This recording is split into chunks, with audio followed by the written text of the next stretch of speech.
Iran Israel ನಡುವೆ ನಡೀತಾ ಇರುವ ಭೀಕರ ಯುದ್ಧದಲ್ಲಿ ಕನ್ನಡಿಗರು ಸಿಲುಕಿಕೊಂಡಿದ್ದಾರೆ. ಓದಲು ಹೋಗಿದ್ದ ಅನೇಕ ವಿದ್ಯಾರ್ಥಿಗಳು, ಪ್ರವಾಸಿಗರು ಕೂಡ ಸಿಕ್ಕಾಕೊಂಡಿದ್ದಾರೆ. ಕನ್ನಡಿಗರ ಜೊತೆಗೆ ಕೇಂದ್ರ ಸಚಿವ ಕುಮಾರಸ್ವಾಮಿ ವಿಡಿಯೋ ಕಾಲ್ ಮಾತನಾಡಿದ್ದಾರೆ.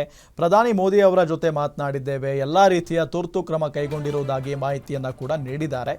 ಇನ್ನು ಚಿಕ್ಕಬಳ್ಳಾಪುರ ಜಿಲ್ಲೆಯ ಗೌರಿಬಿದನೂರು ಮೂಲದ 7 ಜನ ವಿದ್ಯಾರ್ಥಿಗಳು ಸಿಲುಕಿದ್ದಾರೆ ಅನ್ನೋದು ಗೊತ್ತಾಗ್ತಾ ಇದೆ. ಇನ್ನು ರಕ್ಷಣೆ ಮಾಡುವಂತೆ ಪ್ರಧಾನಿ ಮೋದಿ ಸಿಎಂ ಸಿದ್ದರಾಮಯ್ಯನವರಿಗೆ ಎಕ್ಸ್ನಲ್ಲಿ ಟ್ವೀಟ್ ಮಾಡಿದ್ದಾರೆ.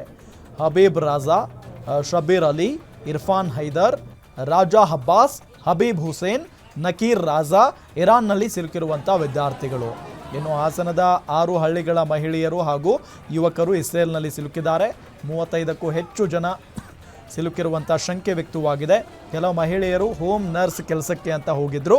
ಯುವಕರು ಟೇಕ್ ಕೇರ್ ಅಂದರೆ ಅಲ್ಲಿ ಮನೆ ಕೆಲಸಗಳಿಗಾಗಿ ಅಲ್ಲೂ ಕೂಡ ಹೋಗಿದ್ದಾರೆ, ಅಲ್ಲಿ ಕೆಲಸ ಮಾಡ್ತಾ ಇದ್ದಾರಂತೆ.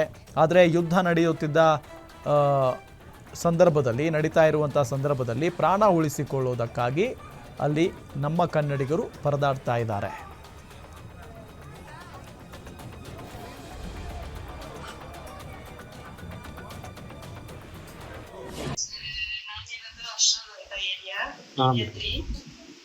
ನಾವಿರೋ ಪ್ಲೇಸ್ ಅಲ್ಲಿ ಏನು ತೊಂದರೆ ಆಗಿಲ್ಲ ಇದುವರೆಗೂ. ಅದು ಸೈರನ್ ಆಗುತ್ತೆ. ಸೈರನ್ ಆದಾಗ ದೊಡ್ಡ ಮೆಸೇಜ್ ಮೊಬೈಲಿಗೆ ಬರುತ್ತೆ.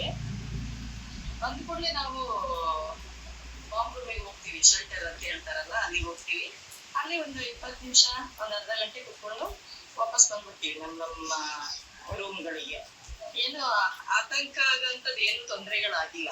ಸೈರನ್ ಆಗುತ್ತೆ ಸರ್, ಸೈರನ್ ಆಗುತ್ತೆ. ಪ್ಲಸ್ ಮೊಬೈಲ್ ಮೆಸೇಜ್ ಕೂಡ ಬರುತ್ತೆ. ಎಲ್ಲ ಮೊಬೈಲ್ಗೂ ಮೆಸೇಜ್ ಬರುತ್ತೆ.